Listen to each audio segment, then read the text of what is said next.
Hello, everyone. I'm Chicago Mayor Lori Lightfoot, and I am honored to speak to you virtually for this year's MLK celebration. I'd like to first and foremost thank all of you for your continued commitment to uplifting people through the power of faith. Though you each come from different walks of life, each of you embody the legacy of Reverend Dr. Martin Luther King Jr., one that urges us to come to the aid of our neighbors in their time of need. The theme of this year's celebration, I've Been to the Mountaintop, embodies this call to serve others and reminds us that we must live up to our values in order to bask in the glory of the promised land. And by being a beacon of light, support, and comfort to our respective congregations and communities, you have helped countless individuals become their best selves, find success, and make their way to the mountaintop. So thank you for all you do to help others in need, and may God continue to shine his light upon you and bless you in your journey of service and sacrifice on behalf of others. Hi, I'm Dr. Laverne Tolbert. As we review Dr. Martin Luther King's speech, I Have a Dream, there are so many sentiments that resonate with where we are today. Dr. King began his speech by saying that of all the eras in history where he wanted to be present, as in alive, the era that he was living in the 20th century was the best place for him to exercise his gifts and do what God had called him to do. And you know, in this 21st century, I feel the exact same way. And I know you do too. God has placed us here for a special purpose and for the challenges that we face because he knows that we can help guide people, churches, families, parents, children and grandchildren through these trying times. And Dr. King also celebrated the pastors. He was applauding the leaders who stood with the people and who led the march to justice. Well, we need our pastors and leaders more than ever now. We need them because there's a crisis with our children. We need to bring our children back to church. We need to equip parents to disciple these little ones. Oh my, we have a lot of work to do, and our pastors and leaders can help champion the cause of our families. I think the most beautiful aspect of the civil rights movement is that it was led by the church. It wasn't a political movement. It wasn't a rebellion. It was a God-ordained movement of God's people to seek justice for all. May we remember the foundations of our faith and use the time that we have in this century to do the Lord's will as he has outlined for us. God bless you as we celebrate one of the most remarkable leaders of all time, Reverend Dr. Martin Luther King Jr. God bless. Dr. Talbert, thank you so much. Well, my name is Roy Patterson. Welcome to day 2 of Remembering Dr. King. We've got people joining us from all over the world, the West Coast, the East Coast, Midwest, etc. Welcome, welcome, welcome. I want to just take a moment to thank our friends who sponsored this event. Big thanks to Together LA, Ron Blue, Chicago Sunday Evening Club, the Growth Center for Church and Missions at Northern Seminary, and Ozinga Concrete. I'm super excited about what God is doing, and I know you are as well. I am a person that loves the ministry of Dr. Martin Luther King, what he's meant not only to the church, but to the world. It's powerful, it's profound, and we've got to keep that message going. Speaking of messages, you're going to hear from some tremendous speakers tonight. So don't go anywhere. Sit back, relax, take some notes, and savor these wonderful messages. Right now, we've got Dr. Hannah Stoles, and she's the newest professor of supply chain management at Baylor University and executive director of the Center for Faith and Innovation at Wheaton College. We've also got Tracy Blackwell. She is the senior creative executive of targeted content at Amazon Studios. They're going to kick this thing off, and they're talking about unity.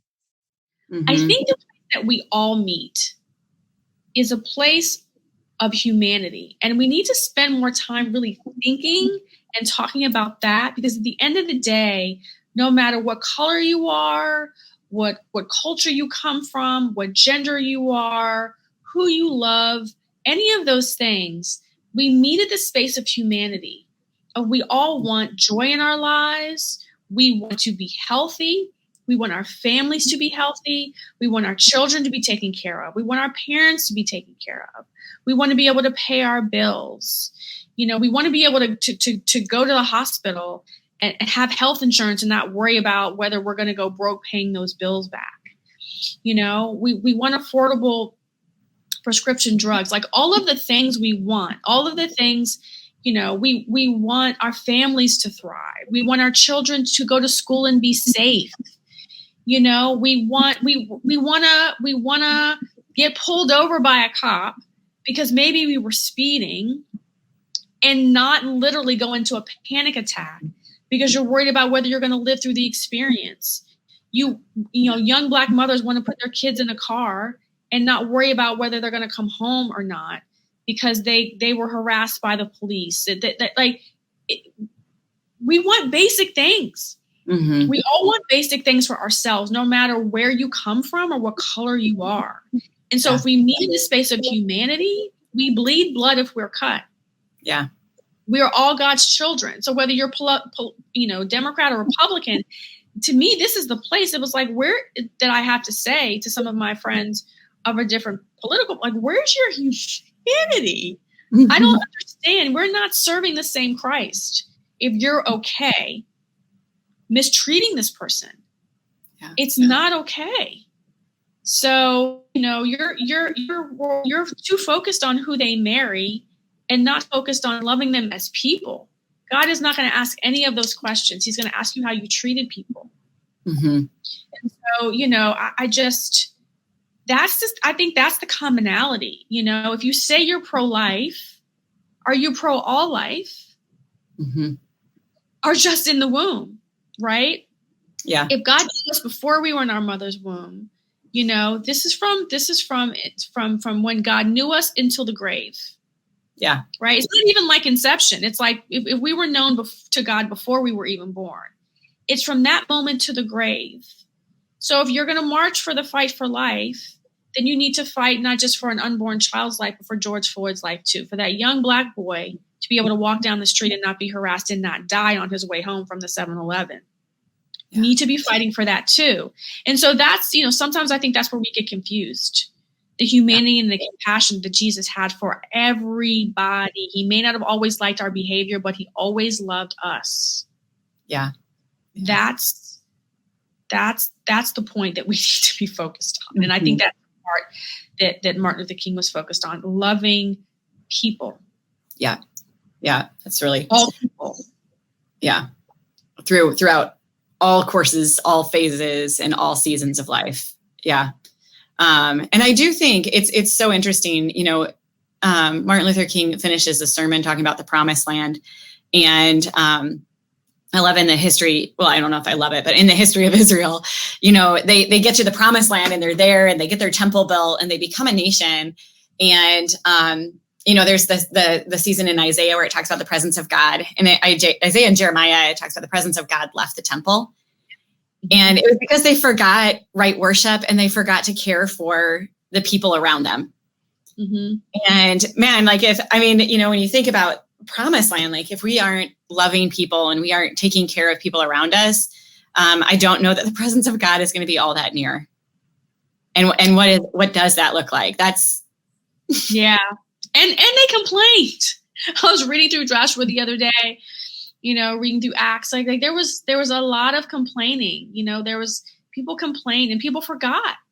Yeah. They would know what they were supposed to do and you would look up and they were worshiping idols and, like what just happened? Like, I thought we were all on the same page here. And now you built an altar worshiping an idol of a bird or like, what is happening? Yeah. And so it's sometimes we forget. We forget who we serve. We forget what's important. We forget to have gratitude. Yeah. You know, even in the wilderness, even though they got manna, they were still complaining. Even though God was giving them what they needed every day, they were still complaining. And we have to remember that, the gratitude of we woke up this morning. Yeah. We're here. You have value. You have value because you are here and because you are born. There's a period at the end of that story. And so you're supposed to be here. Yeah. And, and so what are we doing with that life? And I just think Martin I don't think Martin Luther King ever professed to be a perfect person, but he was always in the pursuit of a God-filled spirit, of the spirit of Christ. That's how he lived his life. Yeah. And he lived it with intention. And so God is not asking us to be perfect. He's just asking us to be as focused on him as we possibly can be.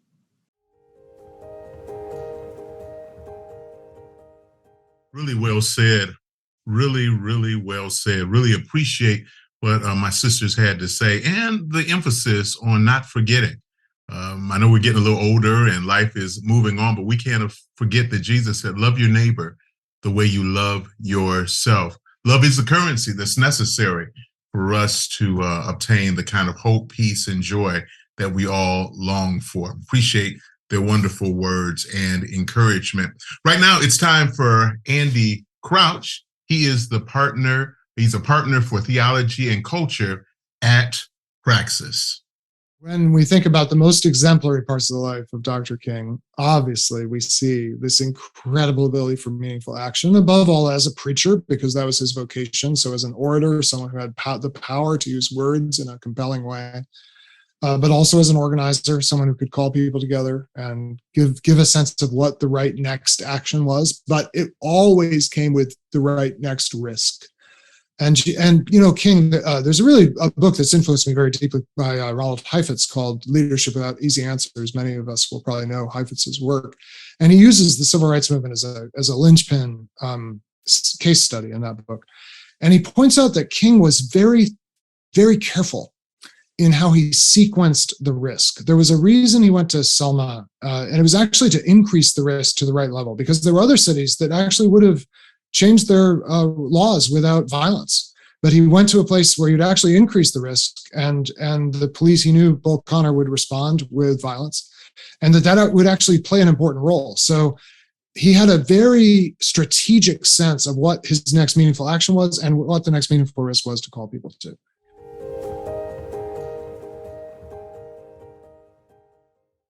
Well, I want to continue to be a learner. I know you do too. And sometimes our humanity sort of eclipses some of the things that we like to accomplish. And yet God's divinity comes through and causes us to be bigger and better and stronger than we could be on our own. So be encouraged, all right?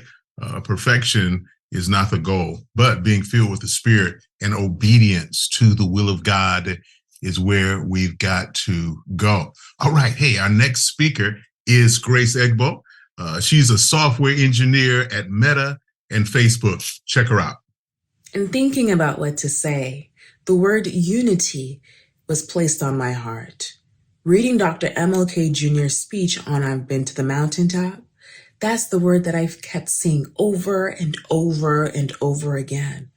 In that Dr. MLK Jr. was able to unify the people in the face of adversity, to still encourage them to unite for a common cause, that even when the going got rough, they could still come together and persevere, that they could still come together and overcome until they reached their promised land. It says in Psalms 133 verse 1 that how great and how pleasing it is when brethren dwell in unity. In this world where division seeks to pull us left and right, know that indeed as leaders, we do have the grace of God to unify the people towards a common cause. We are at our different spaces for a reason. It is not a coincidence that we are at our different companies and our different churches and our different ministries, but that indeed God has a greater purpose for each and every single one of us to unify the people, that indeed his will can be done here on earth. And may that be our case, both now and forevermore. Amen. Amen. Excited about that. Appreciate that. God has us where he has us so that we can be salt and light in a world that's starving for more of who he is. All right. The next thing on the docket, it's an interview. And the panelist, well, it's my good friend, Dr. Marshall Hatch. He's the senior pastor of New Mount Pilgrim Missionary Baptist Church and professor at Northern Seminary. Reverend Dr. Naima Lett is the co-pastor of Hope in the Hills Church. Dr. Theon Hill is the associate professor of communications at Wheaton College and co-director for the Center for Faith and Innovation at Wheaton College. And our host is Joyce Ku Dalrymple. She's pastor, speaker, and podcast host. I want you to sit back, relax, and take this in. They've got some important things to share. Welcome and good evening. My name is Joyce Ku Dalrymple, and I am honored to moderate this roundtable discussion focused on Dr. Martin Luther King Jr.'s last speech, I've Been to the Mountaintop, and how his message applies to our culture today. We have three esteemed panelists joining us today. I'd like to take time to introduce each one. First, I'd like to introduce Dr. Theon Hill. He serves as Associate Professor of Communications at Wheaton College and Scholar in Residence at Redemption Church in Naperville, Illinois. He has received multiple grants and an array of teaching and research awards, including the Junior Faculty Teaching Award at Wheaton College and the H.H. Remmers Memorial Award from the African American Studies and Research Center of Purdue University. Theon's research explores the relationship between rhetoric and social change related to race, culture, religion, and American politics. His research is based on the premise that radical rhetoric plays a vital role in challenging society to live up to core values that have been lost, forgotten, or ignored. We're also excited to have Reverend Dr. Naima Lett.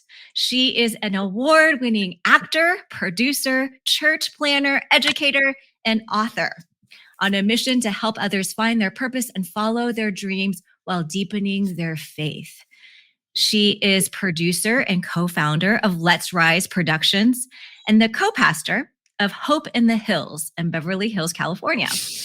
She loves bridging the gap between faith and Hollywood.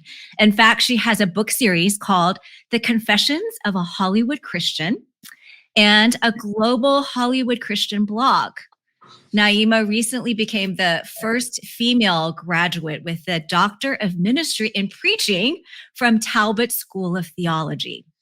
She's also the co-founder of the 40-50 Project, which is 40 days and 50 states focused on prayer, fasting, and action to heal our nation's racial divide. And last but not least, we have Reverend Dr. Marshall Hatch. He is the senior pastor of the New Mount Pilgrim Missionary Baptist Church of West Garfield and professor of ministry at Northern Seminary. Throughout his ministry, Marshall has commenced numerous innovative community outreach programs, including an interfaith affordable housing construction ministry, a prison visitation and correspondence ministry, a substance abuse task force, and the Pilgrim Community Develop Corporation. He's the national director of religious affairs of the Rainbow Push Coalition and serves on the board of the African American Leadership Partnership and Westside Ministers AIDS Coalition. That's a mouthful. I want to welcome all of you. I don't know when you have time to sleep, but it is an honor to have you all with us. I'm excited for you all to talk about Dr. Martin Luther King Jr.'s last speech. As I've reread it again, I am struck by just how powerful and prophetic his words were. He delivered this speech on April 3rd, 1968, which is more than 50 years ago. But it's like he could have penned it today because it's so relevant for, I think, our society today. In the closing of his speech, Dr. King thanks God for allowing him to go to the mountaintop. He knows the difficulties lie ahead, yet he remains hopeful. And he says, quote, "I've looked over and I've seen the promised land.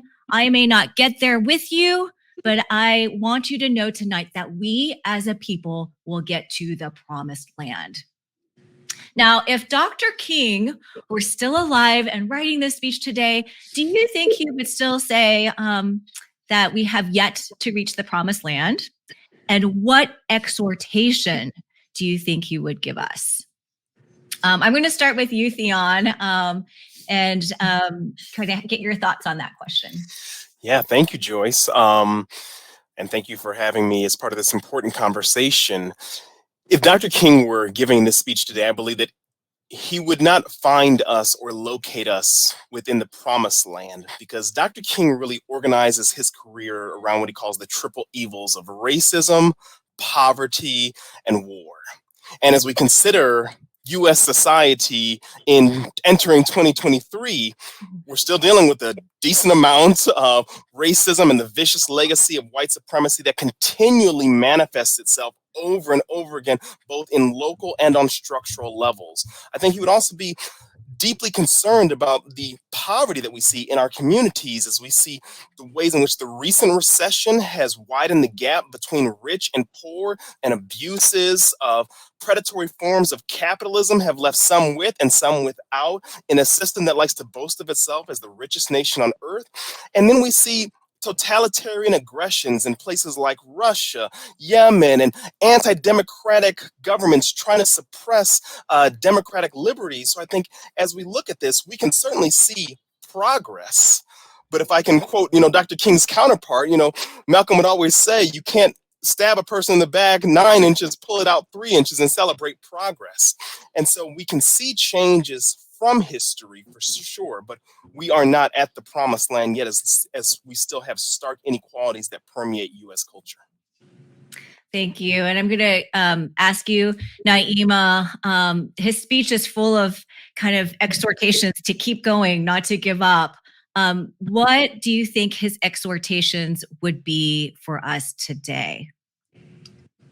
I believe, having gone back through it, and thank you, Joyce, and I totally agree with you, Dr. Hill.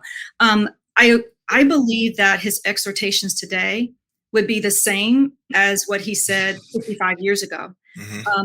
Listening back through it, and I had a difficult time. I've seen it before, but I had a difficult time, probably with the copyright being what it is now, had a difficult time actually finding the video again, but I was able to listen through it, and I listened back through it several times. I love reading his speeches, but man, if you have a chance to listen to Dr. King, you just listen to Dr. King. That's right. one of the fiercest orators that we have ever had.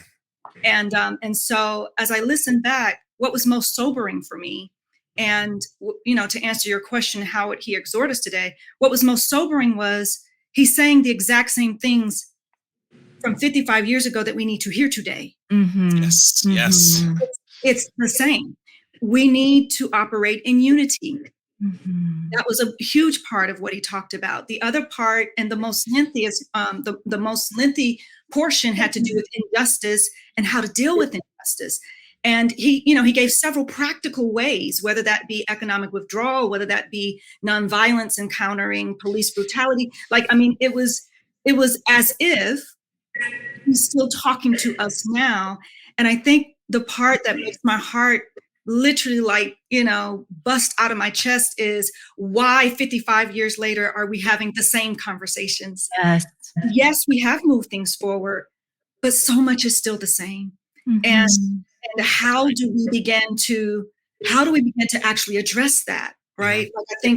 I think we've got to do some work as leaders and as Jesus followers. We've got to do some work to figure out how we're not having the same conversation 55 years from now, if the Lord tarries. That's good. Now, I hear what you're saying is sobering, because it's sort of like looking back at the times in which he was giving this speech.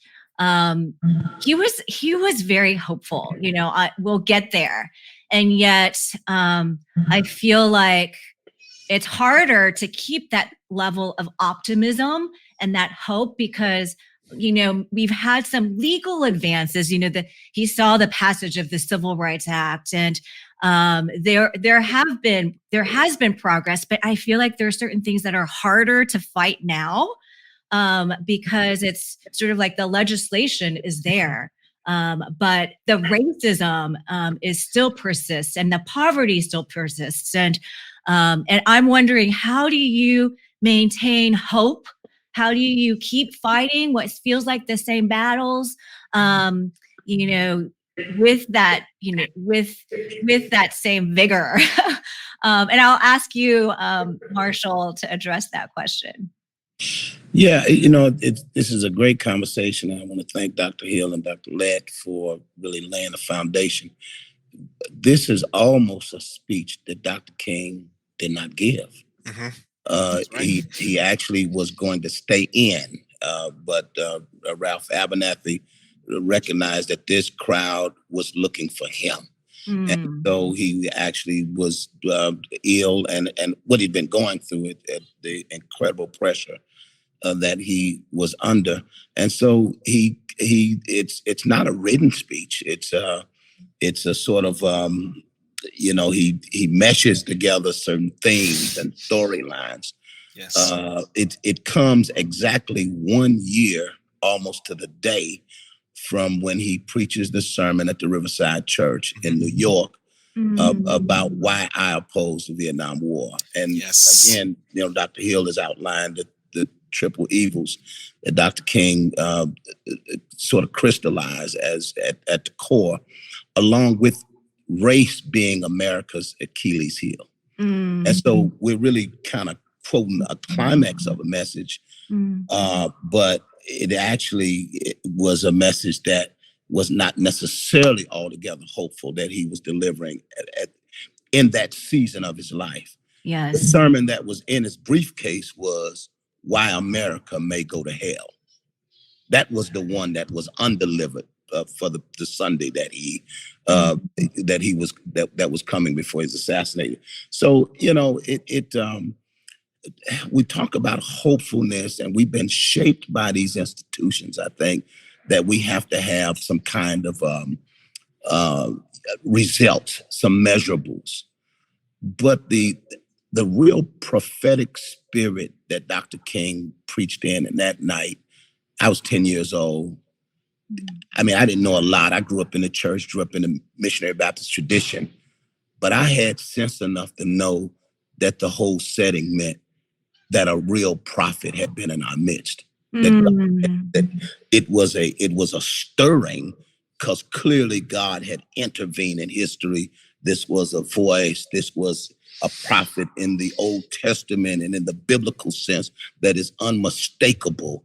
This person seems to, with premonition and prophetic speech, predict their own demise, literally hours before. So we knew that God had intervened. That was the feeling of it. And I felt that as a child. But I think that the Christian responsibility is not necessarily to transform, because I don't know there's a reason to be hopeful, but there's always a reason to have a witness in the midst of it. And I think that's what operating from. And thank you, Marshall. I think that is so true in terms of the witness, the way in which Dr. King led a nonviolent, dignified way in everything that he did, and how he spoke, how he conducted himself. The substance of what he said is a witness. It's a witness to the gospel. It's also a witness, I think, to how, and the principles of how we still conduct the fight. And that's why I want to ask our next question. What are the key principles in this particular speech? And I am moved that it was not written. This was like just he spoke from his heart, prophetically, as you said, Marshall. And so what are the principles that he is, kind of as his last speech, like continuing to to hone in on? And what do you glean for today and key principles we can draw today for today? And Theon, can you go first again? Sure, I'd be happy to. I think there's really three principles that stand out to me from this particular speech. Number one is the necessity of economic challenge as a means of disrupting stubborn social structures. If you listen midway through the speech, he's calling for boycotts, for economic disinvestment from structures that refuse to align with the goals of the movement. And that's everything, because a lot of times, especially in our capitalistic, our markets triumph for reality. So if we're doing something, we have no incentive to change. One thing that King really recognizes, like, we have to pressure the institution into doing right, which is the whole reason why he's in Memphis in the first place, helping striking sanitation workers, trying to put economic into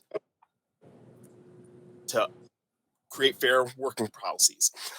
King operates with what I'd call an internationalist perspective. He gets this. There's a legacy of this from Du Bois, from Ella Baker, from Lorraine Hansberry. But there's this misunderstanding that the civil rights movement was only about Black people.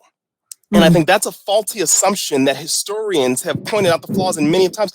King is concerned with injustice wherever it occurs. And I think as we talk about injustice in a contemporary sense, yes, we might see things disproportionately happening in Black spaces, as we're talking about poverty, access to education, access to health care, and some of those things. But as people who are trying to carry on this legacy, we have to be concerned about these disparities wherever they manifest themselves.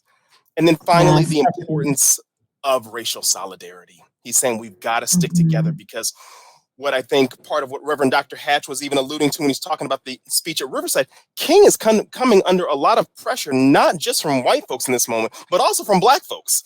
I mean, he got people around the nation and some people who really didn't like him in Chicago within the Black community trying to take away from his credibility as a figurehead of the civil rights movement. So what does solidarity look like to be able to work through problems, work through disagreements, work through different approaches as a means of preserving the integrity of an overall movement? Yeah, that's good, Theon. And I hear you saying unity and solidarity and justice, not just domestically and for African Americans, but kind of internationally. And also the importance of the means of kind of economic withdrawal and boycotting. Was definitely a principle that he used, and the power of that, which I think we haven't really seen as much today. Yeah. We see some of the economic things with the movement for Black Lives, but certainly not in a coordinated sense across organizations banding together in the same way. Not in a coordinated sense. Anything else you would like to add to that, either Marshall or Naima, to kind of what Theon said? I really honed in on his discussion around dangerous unselfishness. Yes. And he told the story. Of course, he alluded to Jesus, and he tells the story, or kind of points back to the Good Samaritan parable, and he kind of summarizes it by pointing to the fact that instead of us asking, if I help someone, how is that going to affect me? So good. Instead, we should be asking the question, if I don't help, how will that affect them? Yes.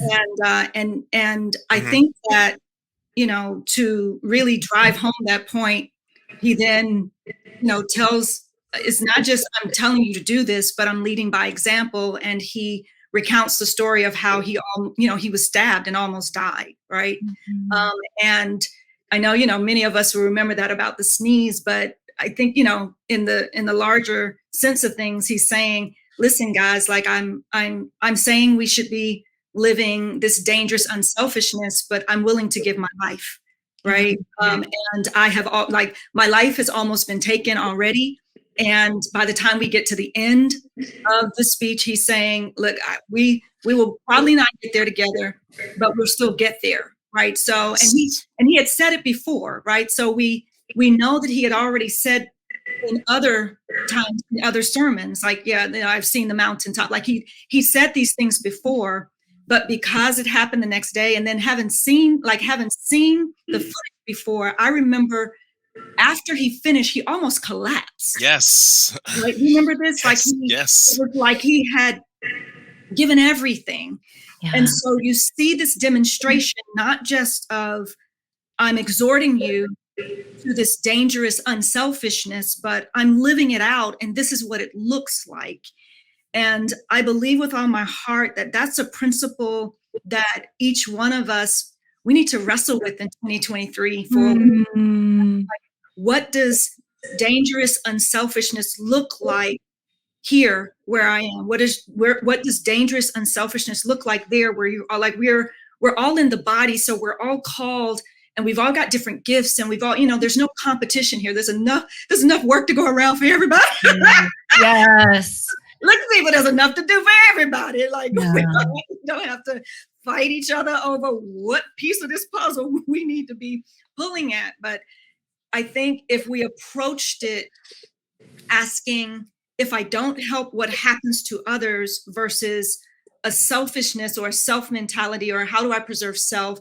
And I mean, granted, guys, listen, we're now almost 3 years into a pandemic, right? Like, I get it. And, we want to declare that it's over, but I know people who are still getting sick.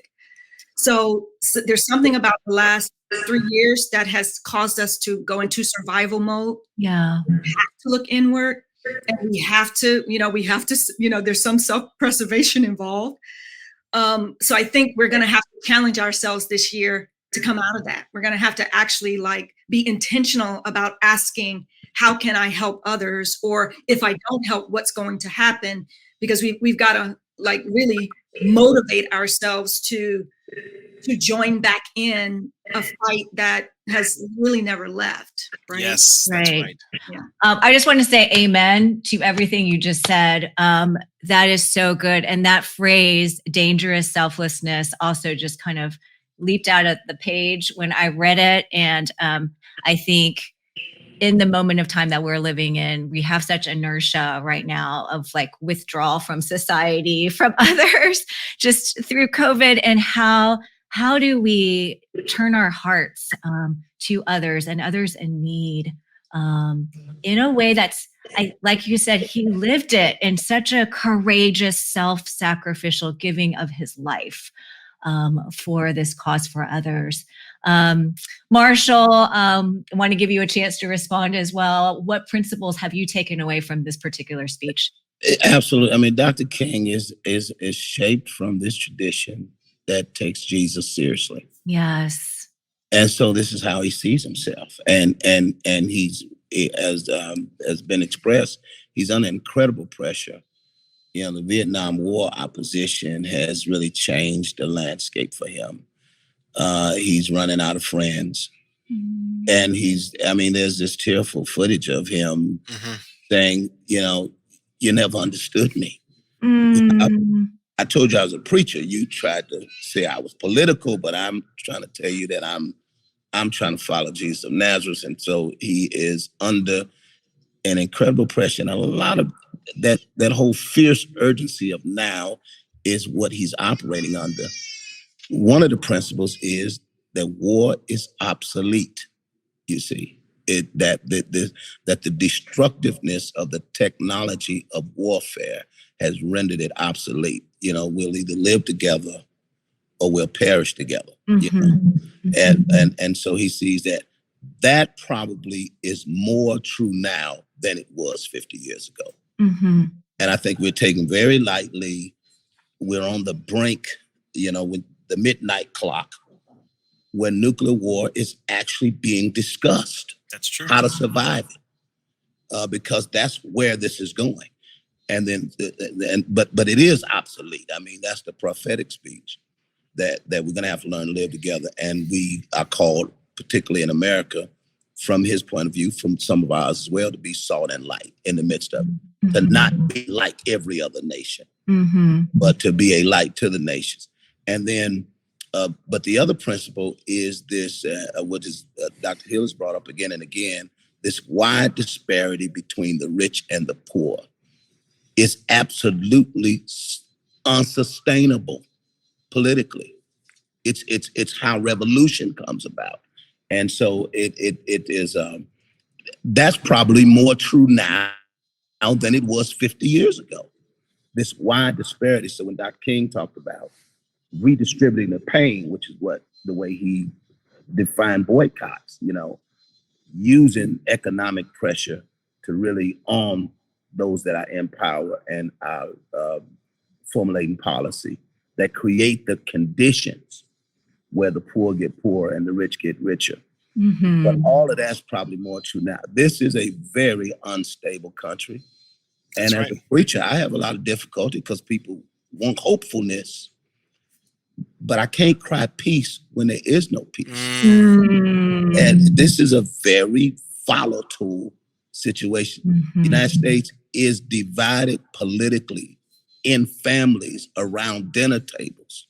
Mm-hmm. And so it is the urgency to preach the gospel, to be dangerously selfless, is probably more urgent now than it was 50 years ago. I mean, to really live this out as believers, to be salt and light, the call is more urgent than ever. Yeah, I believe that. I believe that it is, if things don't change, and I believe it starts with those who are believers, who are following in the footsteps of Dr. Martin Luther King in terms of living out the gospel truly, selflessly. And one of the things he says in this speech is how God commanded us to be concerned with the slums down here. He had a heart for those who, were in poverty, picking up on what you're saying, Marshall. And he says, it's not right just to talk about the New Jerusalem,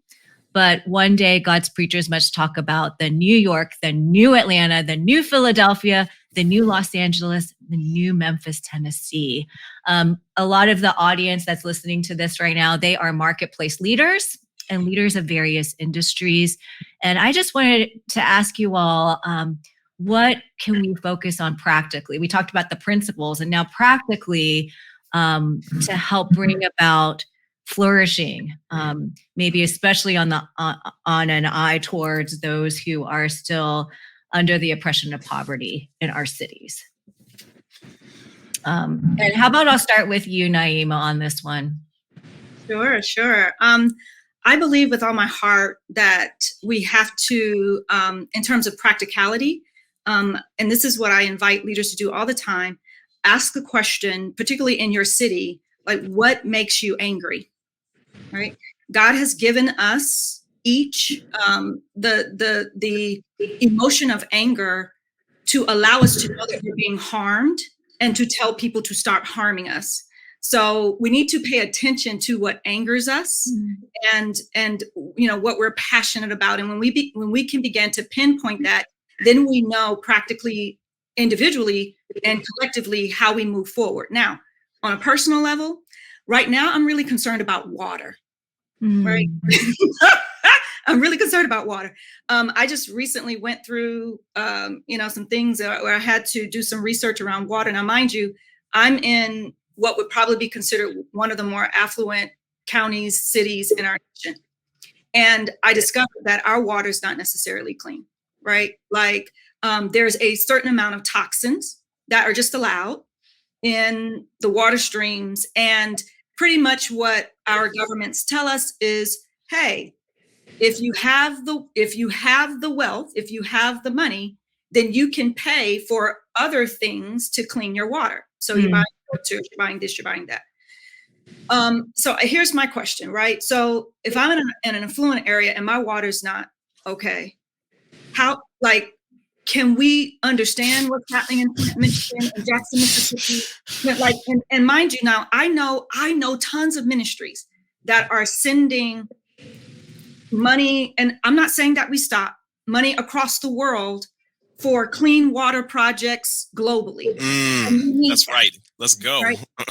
But I'm concerned even more so, and I'm asking the questions now, why is our government okay that there is an acceptable amount of toxins in our water supply when all of us have to have water to survive, right? Like, why is this? And this is where we get, we start talking about, justice and injustice on a base level, because all of us have to have water to live.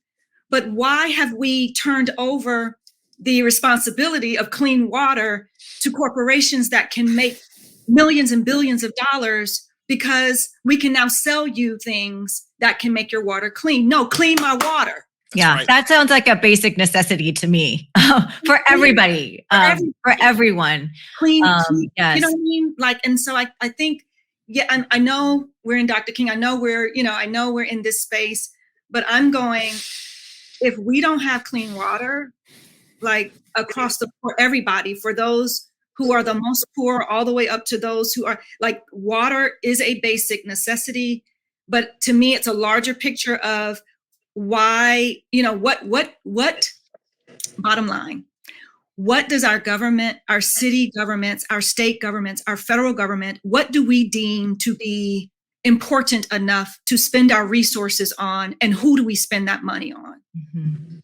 That's a question that I'm asking right now, on a practical level, right? Yes. And we can replace water with a whole line of things. That's good, right? We just replace the water. I'm saying water, but we can replace that with housing.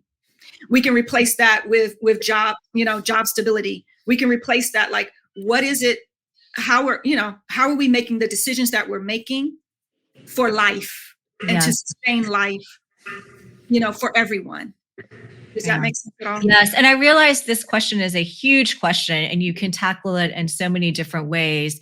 And I think that how you framed it with that last question is a really good one to reflect on. What is our government truly valuing, and what are we really valuing? In order to have a flourishing society. Theon, you want to add to your thoughts on this question? Sure. Yeah, I think if we're in terms of the marketplace leaders, I have questions of who are you hiring? Who are you contracting for your services? If you have a building, who are you getting to supply the resources that you need? Because what I find is that it's very easy for us, after we see a police officer's knee suffocating the life from George Floyd's lifeless body, it's very easy for us to develop Buy Black campaigns. And a whole lot of people bought books that they still haven't read yet. It's very different for us to actually question where are we reflecting our concern for Black lives with our economic resources. So what shops are we frequenting? What businesses are we employing? Are we actually directing our resources to economically strapped communities? Because we so often want to say, yes, we this matters to us, but our money says something very different. How we fight for education equity in places like Chicago, in states like California, it says something very different. We like it if we can get it on the cheap. But the whole point of Dr. King is, what are you willing to sacrifice? As Reverend Dr. Letts so beautifully articulated, drawing out the Good Samaritan story, what are you willing to sacrifice for this outcome of racial equality you claim to desire? And so I think the challenge I would have to the marketplace leaders viewing this is, what are you willing to sacrifice in order to make this a priority of your workplace, your sphere of influence? Yes, so good, so good. Marshall. Well, Dr. Lett led us into a real crucial part of what we're dealing with now. And, in some circles, environmental racism is what we call it. What underlies it, and then you can look at the way the art is reflected in what we're thinking. Some people have decided, apparently, that they can survive the ecological destruction of the planet. And so they think that their money and their resources, and it's again, it flies in the face of unselfishness that, as long as I can buy myself clean water, then, that's all I have to really worry about. And that's what's really going on, again, with this wide disparity between the rich and the poor, the powerless and the powerful. And you look at, that environmental racism, where it's the water, it's the land, it's the toxin, it's all of these, all of the toxic residue of capitalism Yes. that the poor bear the brunt of. That's right. In terms of their exposure to our destruction of the planet. Yeah. And some people thinking they can survive it.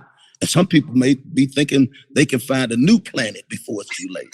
I mean, so, you know, I mean, this is the heart of where we are. Yeah. But the gospel, the last of first, the least of these. So if we want to truly flourish all together, because I don't think any of us are going to escape.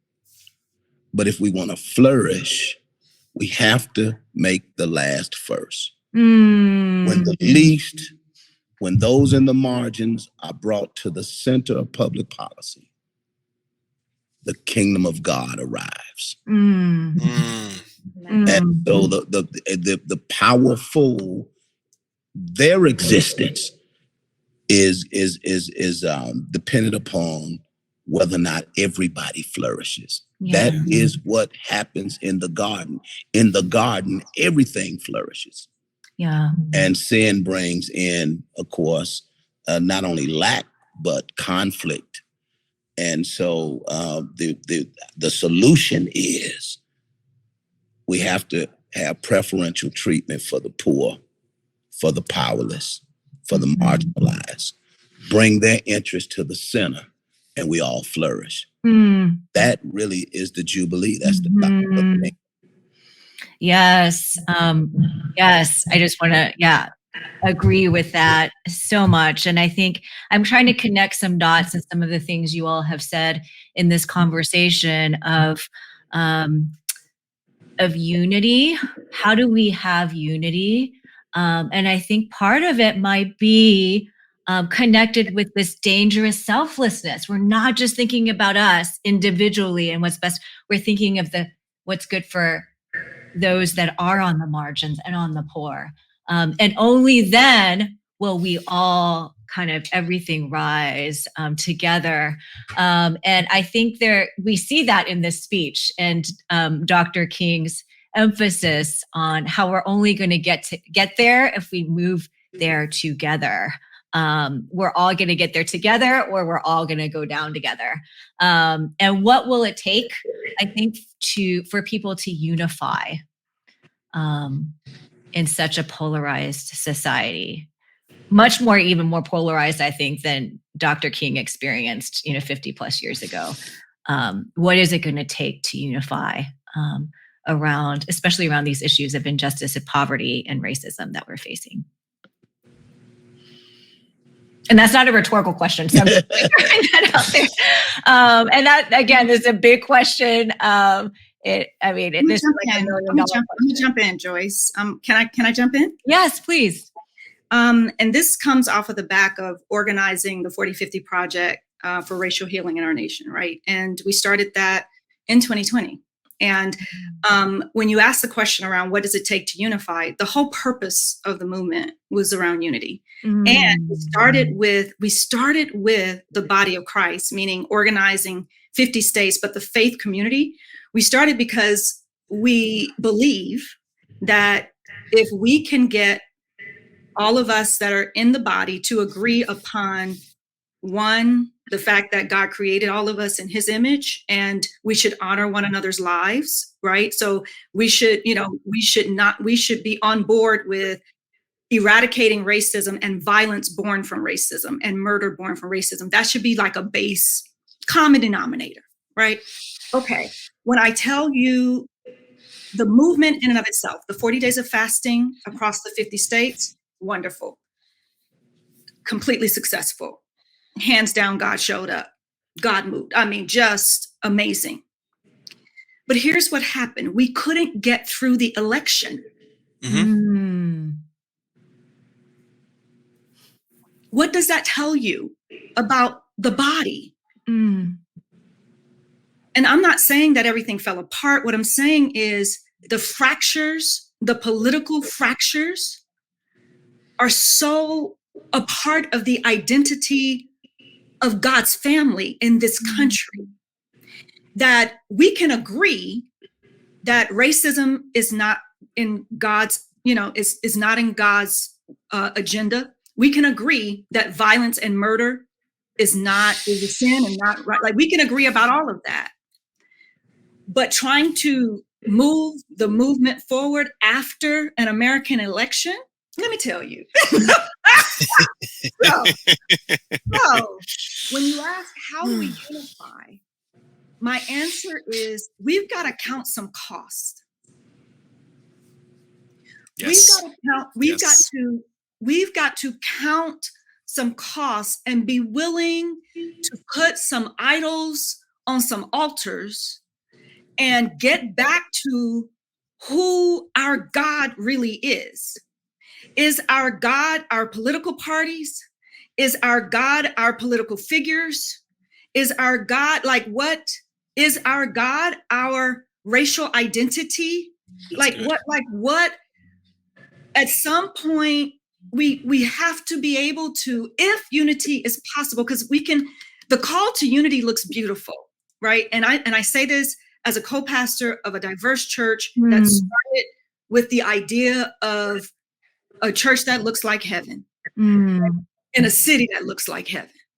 Okay, so listen, we all in that, but the reality of getting us as the body of Christ to put our God above our political status, right? We got to count some cost, right? And I hear myself like, okay, so I hear and I keep thinking, man, I know we're winding down. This is the part where you say, Reverend Dr. Hatch, this is the part where we're supposed to give them hope.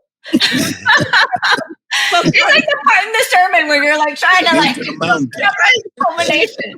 But the truth of the matter is, we're talking about a speech that a man gave that, and within hours he was dead. They shot him through the mouth, not even the heart or the head. They shot him through the mouth. And his daughter said it was like they were saying, shut up.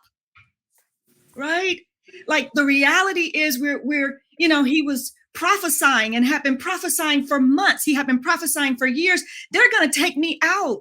Look, if they killed a president, who am I? But I think each one of us, and starting that racial movement, my husband and I had to count some cost. I sat on my floor after George Floyd died, and I sat stunned. And mind you, we were on our wedding anniversary, but I couldn't move.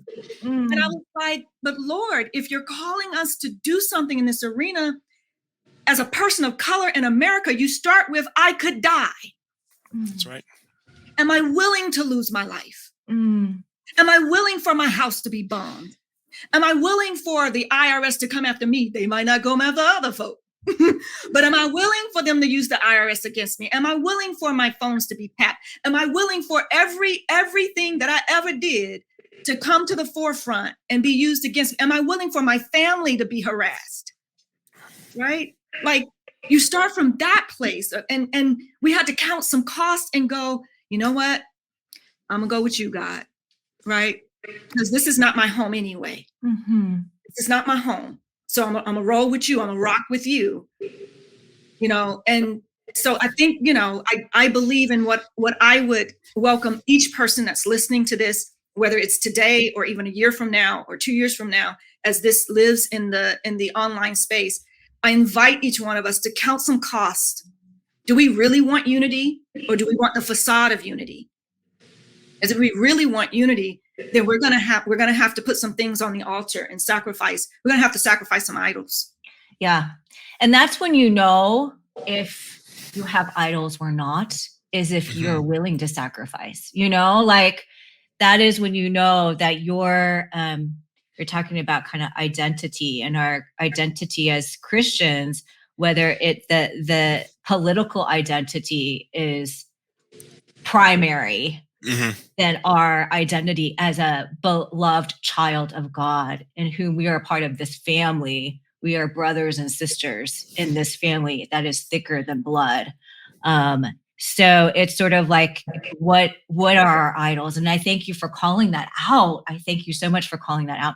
And I know that we are running away out of time. So I just want to ask two sentences. I'll give you two sentences to ask, what is your biggest takeaway that you personally took away, and that you want to exhort maybe others to also take away who are listening? So 2 sentences, and I'll start with you, Theon.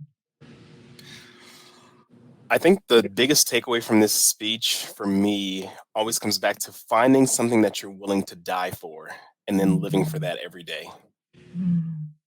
Well said. Well said. Marshall. Well, I'm landing at the same place. But if they come after me, let them deny herself, himself. Take up your cross and follow daily. You don't carry a cross unless you expect at some point be placed on it. It is the following Jesus unto death. To get the crown of life. That's the hope part. Naima. Yeah, that dangerous unselfishness, or that dangerous selflessness is what I take away the most. And then count the cost. Just count the cost. We've all got to be willing to count the cost and go with God. Let's go with God. Well, thank you so much, each of you panelists. This really took us to the cross. I mean, literally just took us there. And I think that is definitely the life, the legacy of Dr. Martin Luther King, is that he lived this out unto death, and his his life is such an inspiration. You all are such an inspiration. So thank you for your encouragement this evening. And I also want to thank the Grow Center, along with the Center for Faith and Innovation and the Urban Outreach Foundation, for this event. And finally, thank you to all the listeners who are tuning in and participating in this 3rd annual MLK celebration.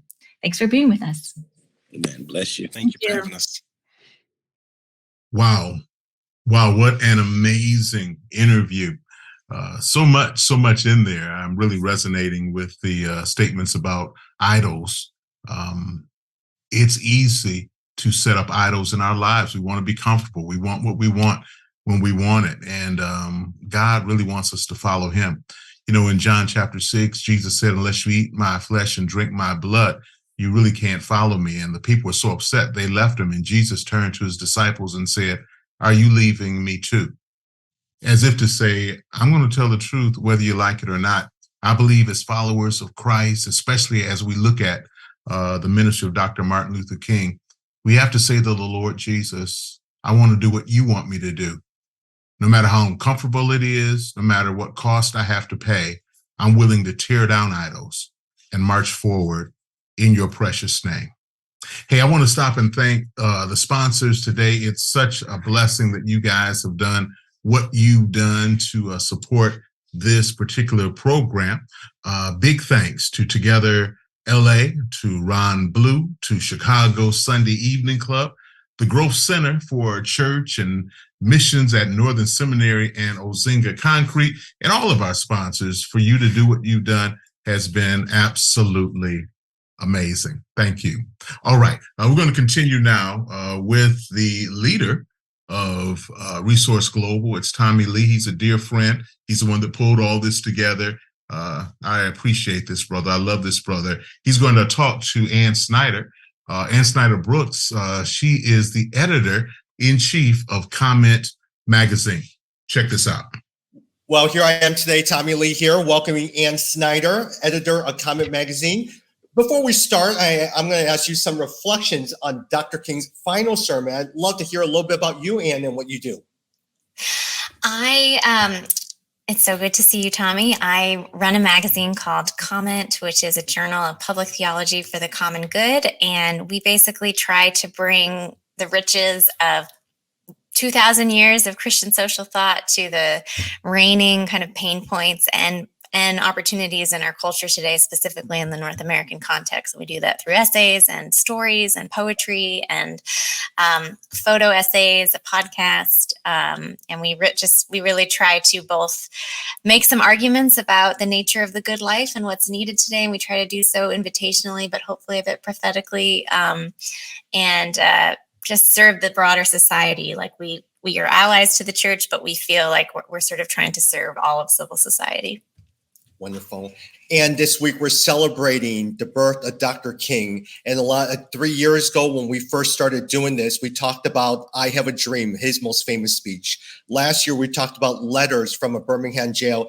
This year, we're talking and looking at his excerpts from his last public sermon the day before he passed away. And one of the quotes from his sermon is, "Let justice roll down like waters and righteousness like a mighty stream." What does that mean to you here, Anne? Oh, goodness. This last sermon of King's is sort of remarkable. I actually just had the great sort of life-changing privilege of getting to see his home in Montgomery, Alabama, or a few months ago, as sort of a trip going through the civil rights tour pilgrimage of the Deep South. And I was meditating mostly on letters from the Birmingham Jail, but also a little bit this sermon. And he had such a gift, obviously, rhetorically, and was somehow sort of invoking what was then, I think, still a vestige, like biblical imagination in the American consciousness. So this is like straight out of Isaiah. And I think it's just an invocation that, when we pray in the Lord's Prayer, when Christians pray, "Thy kingdom come on earth as it is in heaven," that is very much a now and not yet prayer. And this, I think, let us say, "Let justice roll down like waters and righteousness like a mighty stream," is a major ask that God's design be approximated here. And there's something about, I think, the way he says it, "Let justice roll down like waters, let righteousness like a mighty stream," that is inviting all the listeners to take part in this. This is not just something where we sit by and hope God does it on his own, although he could, but that we are like actively a part of that "Thy kingdom come," as sort of kingdom builders. So there's so many specifics we could get into, and that's maybe where the debate should happen of what the means of this looks like. But I see it like ultimately as one of the best pep talks that ever existed before, like an army of community shepherds to roll their own sleeves up and be a part of this current that is already existing in the realm of God. Yeah. And you've done a good job for both you and your husband. You guys have been involved in so many Christian initiatives, philanthropic activities, even in terms of what you're doing as the editor of Comment Magazine, telling stories, sharing stories about God's creativeness. One of the things that he writes is, "Somehow the preacher says this, 'The Spirit of the Lord is upon me, because he hath anointed me to deal with the problems of the poor.' It is all right and easy to talk about long white robes over yonder and all of its symbolism. But ultimately, people want some suits and dresses and shoes to wear down here. It's all right to talk about streets flowing with milk and honey, but God has commanded us to be concerned about the slums down here and his children who can't eat 3 square meals a day. It's all right to talk about the New Jerusalem, but one day God's preachers must talk about the New York, the new Atlanta, the new Philadelphia, the new Los Angeles, the new Memphis, Tennessee. This is what we have to do." For you, what does that mean as a Christ follower as we sit here celebrating Dr. King and his legacy? I hear that, and I hear we cannot be passive. He was saying this in part. I think this wound up, of course, speaking to the whole nation, but this is coming out of a specific context in sort of Southern American Christianity, which at that time, of course, was very divided and segregated, white-black. And I think I have a mentor who grew up in Shreveport, Louisiana, is now in his almost 80 years old, and was a pastor for a long time, and then felt like the churches somehow were not ushering in world transformation because they were only ever singing about the long white robes over yonder and the streets flowing with milk and honey. but they didn't actually desire to be changed, whether that was to forego racist attitudes and put those to the death, whether it was to serve and become friends with and learn from and be students of your different neighbor. But I think I hear it's so easy to become satisfied in beautiful hymns and verses and to just be an audience of them and not actually become an army. And I usually try to stay away from military language, but I think in these cases, when it comes to sort of being active participants and again, bringing kingdom to earth, there is a very there are concrete physical needs. There are real cities that have shapes and some might argue destinies that are we work out. Yes, there is a heaven. I believe there is a heavens on the other side of this life. At the same time, we work out the sort of shalom here in the very particulars of concrete places with their particular histories, particular needs, particular gifts, particular leaders and followers. And thank you very much for your sharing, and thank you for joining us. Thank you, Tommy.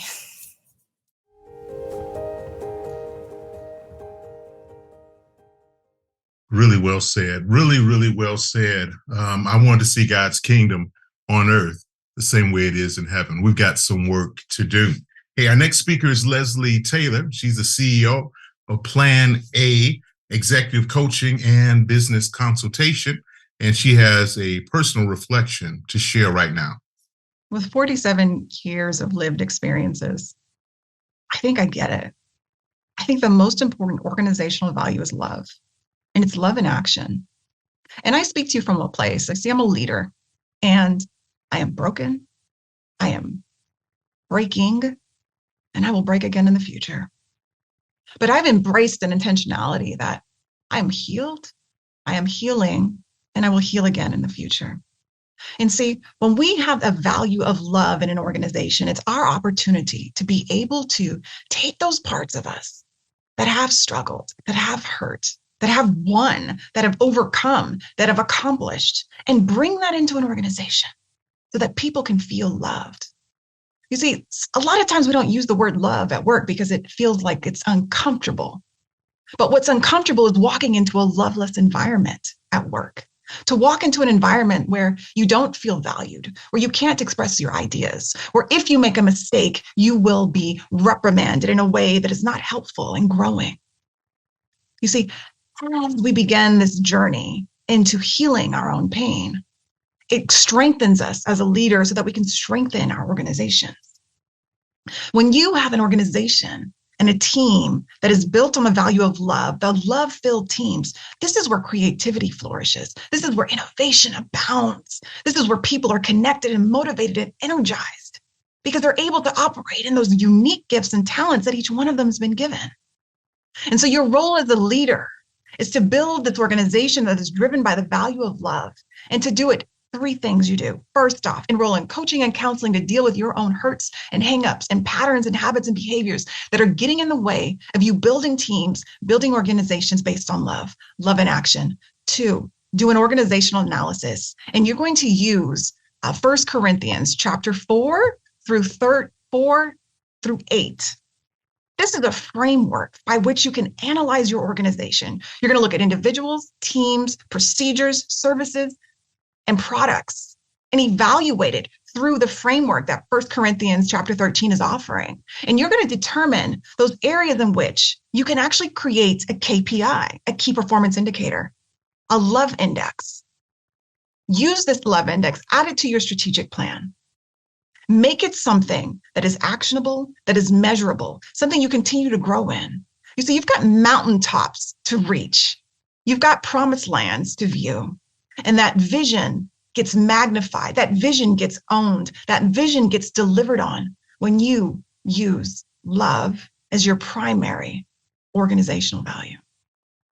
Go climb those mountaintops. Well, I'm determined to go climb my mountaintop, and love really is the answer. It's the foundation, and it's the guiding force that can change our world. Thank you, Leslie. All right, now let's hear from Dr. Theon Hill as he talks to William Adjay. William is the Sector Director of CBRE.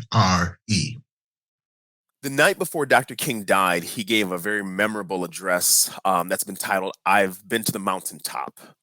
And if you get to the end of that speech or that sermon, he says, "I don't know what's going to happen now," speaking of the future of the civil rights movement. He says, "We've got some difficult days ahead, but it really doesn't matter now because I've been to the mountaintop." And what's fascinating about that speech is you have an individual embracing death. Like, he was shot the next day for a cause that he believed in. When my parents first exposed me to that speech as a junior high student, it arrested my attention. I'm sitting there like, this man was willing to die for what he believed in. I had to think, what am I willing to die for? And so I wanted to understand, what is it that he saw? What is it that he understood? What is it that he believed that led him to be willing to die for the cause of racial justice? And so my dissertation was something of a labor of love. I wanted to understand this because I loved his example so much. Of course, King is just one individual in a pantheon of great leaders during the civil rights movement. But I think his speeches, his sermons, his rhetoric really attracted me and just captivated my attention. And I learned so much from really studying, what was he all about? What made him tick? How did he view the world? What were his concerns? It's a fascinating point you raised there about the power of the conviction around a belief and the extent to which that belief were willing to be committed to it. In Dr. King's case and in many others cases to the point of death, it has been argued about our culture day and age that there are not too many things people are willing to die for. And when you don't have something as ultimate as that, that's your purpose, well, we find other things to mess around with that are of not as much significance, or the things we're passionate about are actually not the right things. So I want to pivot a little bit to our current cultural context and ask you, what gives you on the one hand hope about our cultural context today, and what gives you concern? Yeah, so I would say when we talk about hope, for me, hope is not something that I have based on what I see in society. Hope is what I have based on who I see my Savior is, who Jesus Christ is. That's where my hope is. So as I look at society, as I think of war going on around the world, as I think about persistent inequalities, as I think of the tensions, the hatred that we see in our communities, you and I both live in the broader Chicagoland area, and even the violence that we see in Chicago, like, there's not much reason for me to have optimism about what I see, that we're going to do better. But I have hope because I know that at any moment, Jesus Christ, our Savior, can intercede and work miracles among humanity. I think one of the beauties of the Old Testament is that Israel is commanded to have hope of the Messiah's arrival, even when their reality gives them no reason to have hope. And so I think my hope in this moment is based on who God is, not what I see from us. In terms of my concerns in this moment, if we're going to speak in a US or even a global context, we're losing the ability to dialogue with people with whom we disagree. A disagreement easily leads us to dehumanize others. As a rhetorical scholar, I'm very concerned about this because I think the conditions for any kind of democratic approach to governance to thrive, it depends on us being able to talk with people that we disagree with. So if you and I have a disagreement and I say, oh, William's not this, or I can't be around William because I disagree with him, well, then our ability to collaborate, to deliberate, to find solutions is fundamentally affected by that. And so what happens when a society loses the ability to talk across lines of difference? What happens to our ability to solve problems, to come together, to collaborate, to progress toward a common goal? And so as I see things like the January 6th insurrection, as I see things like the war in Ukraine, as I see the ways in which we see conflicts going on around the globe, I'm deeply concerned about our ability to talk to one another. Really well said. That was just well said. Whatever happened to disagreeing agreeably? Whatever happened to listening to somebody else's, not just what they say, but listen to their heart and give them the benefit of the doubt that they are speaking to the best of their knowledge, and let's grow together. Let's develop. Let's walk in each other's shoes and be all that God would have us to be. All right. Hey, our next speakers are mountain movers. We've got Bishop Claude Alexander. He's the senior pastor of Park Church. And Bob Dahl is Chief Investment Officer of Crossmark Global. What has Dr. King's life and ministry meant to you? Wow. How many hours do I have? Yeah.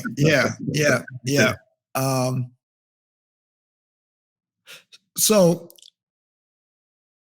it was April 4th, 1968. I was in the basement with my mother. I was at that time 4 years old. A picture of Dr. King comes across our television screen, the announcement of his assassination, and my mother just breaks down, uncontrollable weeping. I never seen my mother cry like that. All that I know is that she's responding to what she's seen about this guy on the screen. It would be after that that my mother would explain to me who he is and what he did. A year later, my mom would marry one of her medical school associates who just happened to work in the civil rights movement and to have been assigned to cover Dr. King whenever Dr. King was in Mississippi, Dr. Robert Smith. And so I would hear more about him and read more about him. And I would go to the college that he went to. So it went from a man whose life impacted my mom to the point of uncontrollable weeping, to a man who spoke both the fears and the aspirations of a people and challenged America to live up to the truth of its documents and challenged the church to live up to the truth of its document, and was willing to give his life for it. Yeah. Here are some words from his very last sermon I'd love you to comment on. I just want to do God's will, and he's allowed me to go up to the mountain, and I've looked over, and I've seen the promised land. I may not get there with you, but I want you to know tonight that we, as a people, will get to the promised land. What do you think he was talking about, and where are we in 2022 America on that dream? Wow. On the 50th anniversary it was the 40th anniversary of that, I sat in Mason Temple that night for an 40th anniversary service. It was raining that night too. And I sought to imagine what that was for him, to stand that night, having not planned to go there. This wasn't a planned speech. He hadn't planned to go.